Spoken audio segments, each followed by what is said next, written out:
I'm not going to have a ton of daylight. I'm using an app called Sun Surveyor, where you can see the path of the sun. So it looks like I really only have half hour left before I'll be behind that hill for the rest of the night. It's going to get cold. Thinking my tent is going to go here. It's a little bit higher ground, it dips down. So when it rains tonight, shouldn't puddle up where I'm going to be sleeping.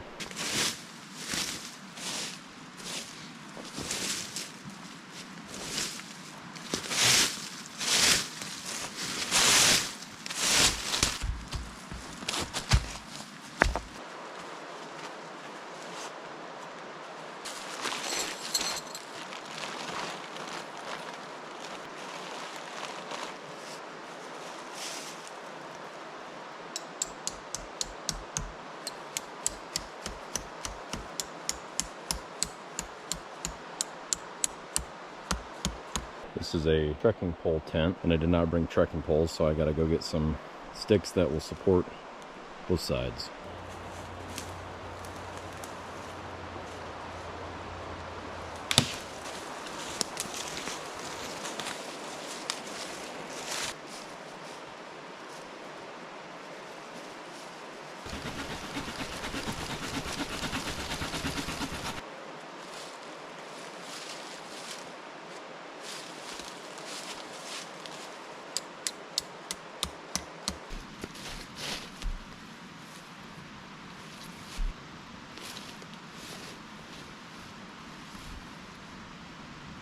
The ground is a little too loose over here for a stake, so I just got a rock.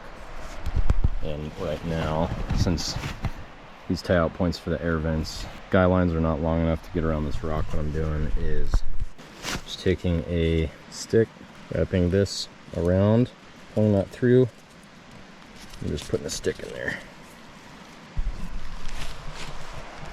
Not the prettiest pitch, but it's kind of sloping down on the hill here, so it's kind of droopy, but it will work. I wanted to call it because I need to get some firewood.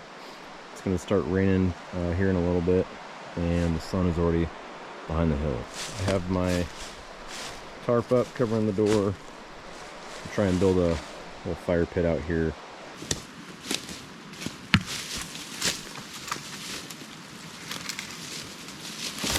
If you haven't seen it in my other videos, this is Agawa Boreal 21 saw. Take it with me on every single trip. Just folds into itself just like that.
The one thing I think Grayl could improve on is they have the fill line in there, which is about 24 or 25 ounces, but they don't have any other markings for if you're doing mountain house or need to measure out some liquid. So what I did, if you can see it, was I etched on there 20, 16, 12, 10, and 8 ounces. And it's better than nothing, but it's still difficult to kind of eyeball on the inside. And just within a couple minutes, it's already cool to the touch. Not cool, but you can handle it. So if you wanted to filter some more water, you could. But it's probably been 3 minutes since I took it off the heat, and it's already good to go. So when I ordered the Grayl 24-ounce GeoPress, it came with the dining set, which includes a plate, a bowl that I don't have here, and then the fork spoon combo. And I also got the lid that fits right on top. It will fall off if you're pouring something, so just be advised. Fill the water in this, press down. The water is stored in this reservoir, and then you can pour it back into the container to boil or put it on the fire. I put it on the fire and it did really well. How this works is you take this out of there, go to your water source,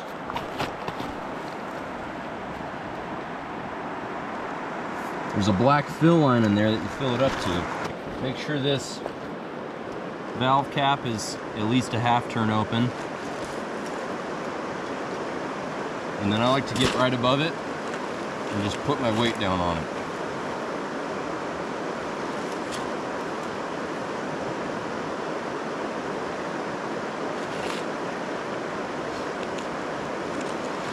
And now, that water is filtered in here. There is a little bit extra, but we got about 20, I'd say 24 ounces filtered water in there. That is good to drink. You can attach some cordage to it. If you're in a spot where you're not able to directly feed the container into the water, you can lower it directly into the water source, fill it up, and bring it up. One of the concerns if someone is using exclusively the Grayl filter is not being able to have enough capacity because you're only going to be able to have the 24 ounces. So what I'm planning to do is if I'm exclusively carrying the Grayl as my water filtration, I have this Ceanoc Outdoors bag. It's 2 liters. Really good bag. This fits on a Sawyer squeeze as well. But this allows me to fill water up, take it back to the campsite, and then I can dump this right into the filter cup for the Grayl. So what I really like about the Ceanoc bag, a lot of bags just have the fill hole there, but you can actually pull this off, allowing for a lot higher flow in the bag. And just like that, we got 2 liters with one swoop. And we'll close that back up. This just slides on the top. We'll take that back to camp.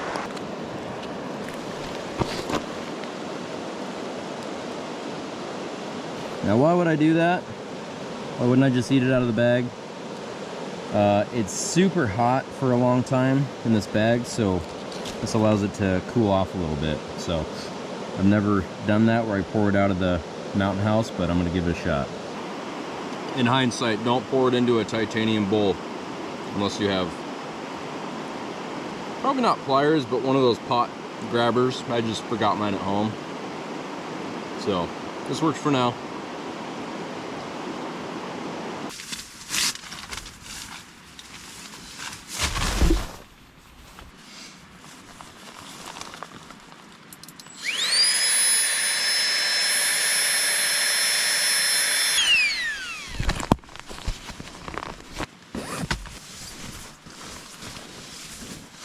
Setup is done.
So if you're able to find some dead standing, or maybe even some dead branches that are on their side, not necessarily on the ground, that would provide them the opportunity to get saturated in water. But if they're kind of leaning up against another tree, maybe at an angle, you can cut those up into smaller sections and then what's called baton them open. So you take a fixed blade knife and whack it with another solid piece of wood, and that will actually split it open and give you the nice dry wood on the inside.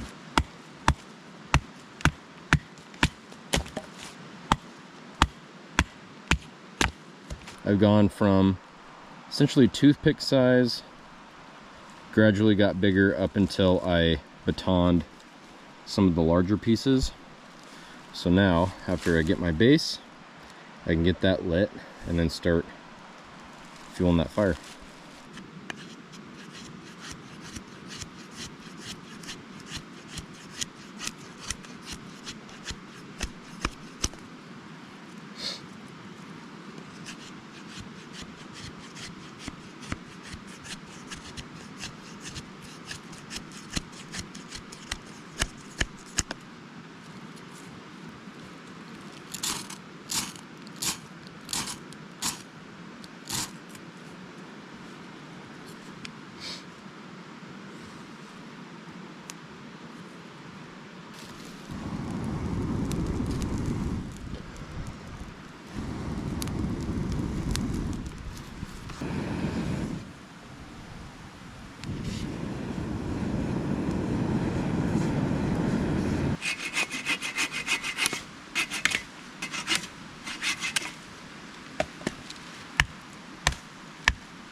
I like to put my other firewood around the perimeter of it, especially if it's wet on the outside, to help dry it out.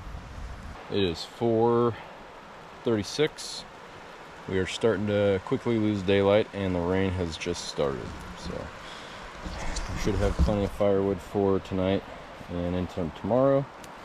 So now I can relax, make dinner, and sit by the fire. I don't know how hard it's gonna rain, but the way my tarp is set up, it should drain right there. I dug a ditch that will divert it off that way rather than into the fire, so that should help.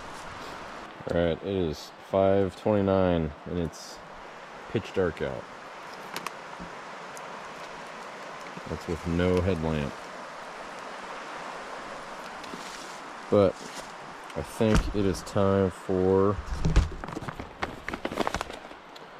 got some buffalo style chicken mac and cheese.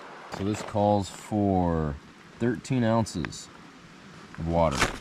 And that's where it gets a little tricky with the Grayl with no marks on it. But we're gonna see what we can do.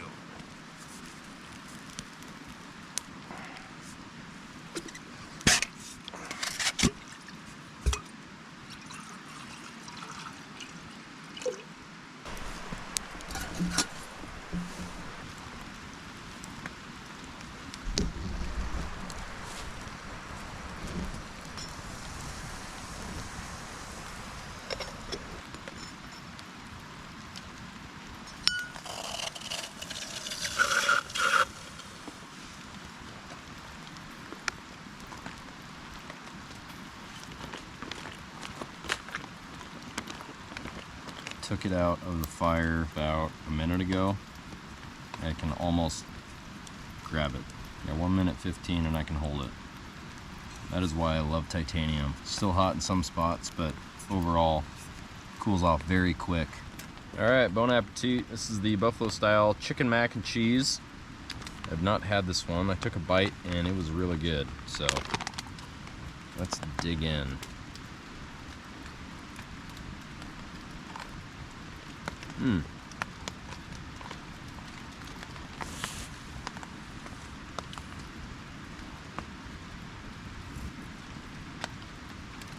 That is good.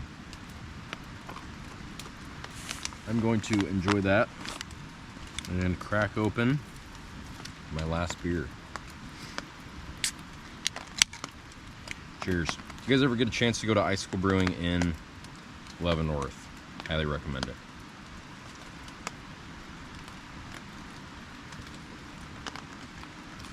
Oh, that's good. I've taken my Flex Tail air pump slash flashlight and stuck it on the pole facing out towards the tarp. Actually doing a decent job of illuminating.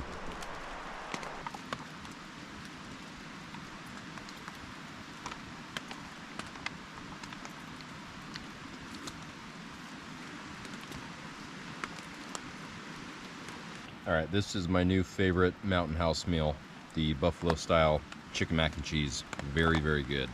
If you like a little bit of spice, a little bit of buffalo. So in addition to the CNOC bag that I brought to filter water into, or to have extra water to filter, I brought a smart water bottle that I can dump clean water into. Oh wow, that was full.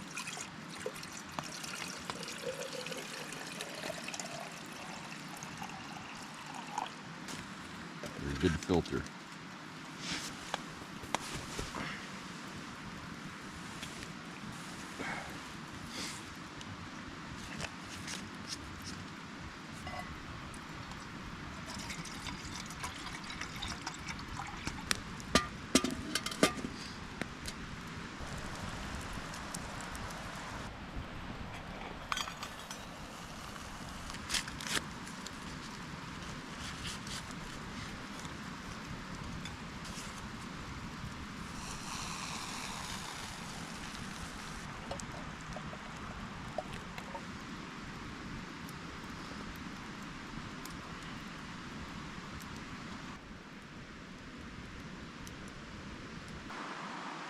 It's not even 8 o'clock, but I'm going to bed. I'll see you guys in the morning.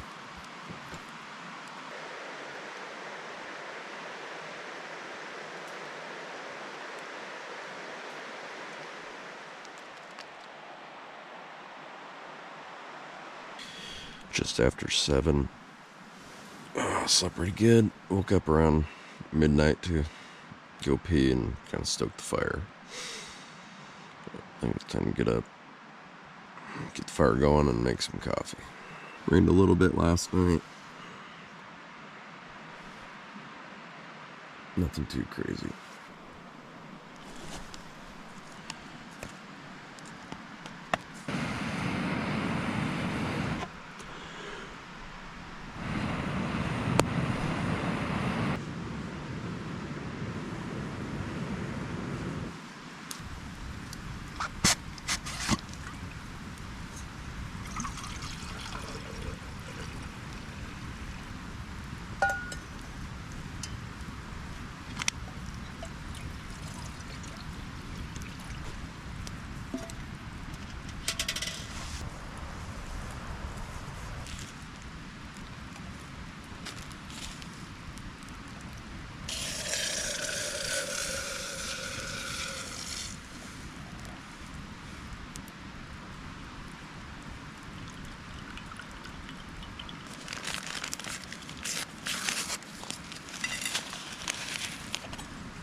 So this is Grayl's titanium bowl. This included in the dining set, and then their fork, spoon, knife combo. The only critique I have of this, well, nothing wrong with it. I just wish they also made a longer variant so it could fit into the mountain house and was just a little bit longer.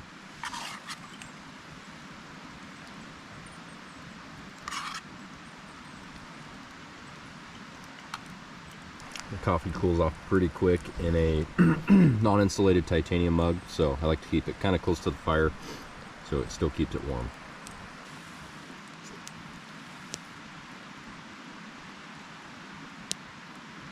Alright, so this is after a couple times in the fire of not cleaning it up. So I'm going to put it in the water and clean it up a little bit and see what it looks like afterwards.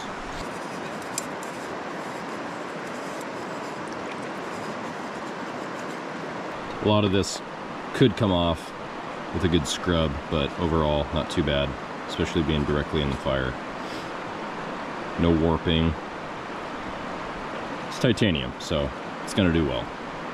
Alright, let's grab some water and head back to camp.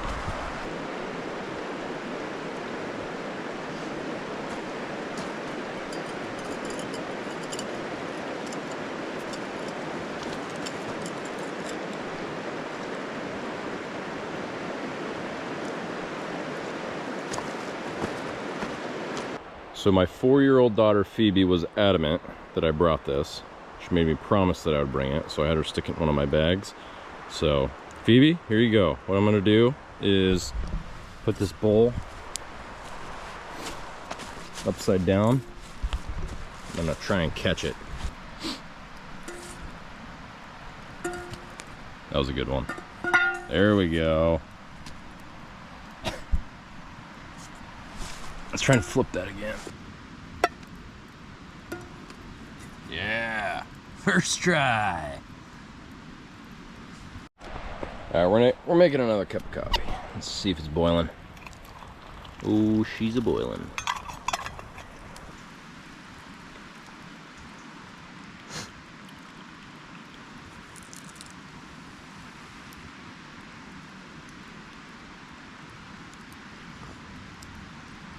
Hot. So here's that. I think it's called a Swedish dishcloth. Reusable, and it's said to absorb 20 times its weight in water, but I use it for the inside of my tent for condensation, and it also does a really good job getting moisture off anything else you have. So I'm gonna get the top of my tent dried off before I start packing up, and then just squeeze it out.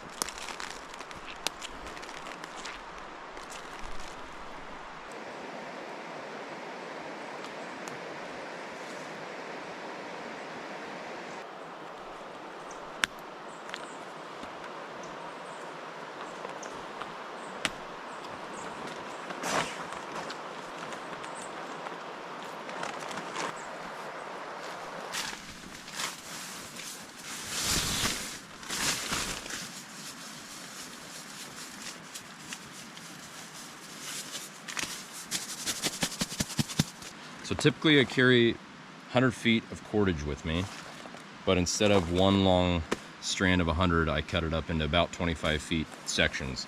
And the best way that I have found to spool this up is get a bite in your thumb, and then you're gonna wrap it around your pinky and thumb. And you're gonna do that until you have enough to wrap around itself. So 3-4 feet. Hold that tight and start wrapping around itself nice and tight. And then as you get close to the end, you're going to tie it around itself like that. Pull that tight. So instead of unraveling this, all you do is pull it from the original bite that you had in your thumb, and it's going to spool out nice and neatly. Not going to get wrapped around itself.